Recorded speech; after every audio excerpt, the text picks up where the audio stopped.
Sunday's precise and important news. Deputy PM for Economic Affairs visits carpet manufacturing factory in Herat. Mullah Abdul Ghani Biradar Akhund, the Deputy PM for Economic Affairs, visited a carpet manufacturing factory in Herat. During his visit, he met with a number of investors and businessmen from the carpet manufacturing industry in Herat and encouraged them to invest in the country.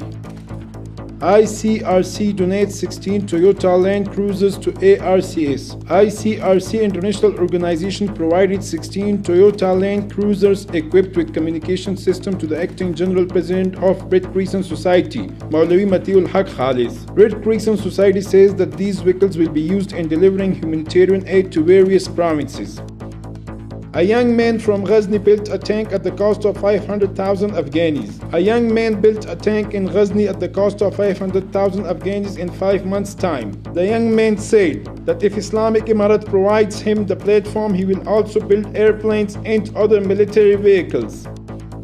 Top officials of Islamic Emirat of Afghanistan attend the first Hajj flight ceremony. Acting Minister of Information and Culture, Mullah Khairullah Khairkhwa, in the opening ceremony of the first flight and the transfer process of the pilgrims to Saudi Arabia, said that it is the place of happiness to send our pilgrims to perform the Hajj under the shadow of an Islamic system and freedom.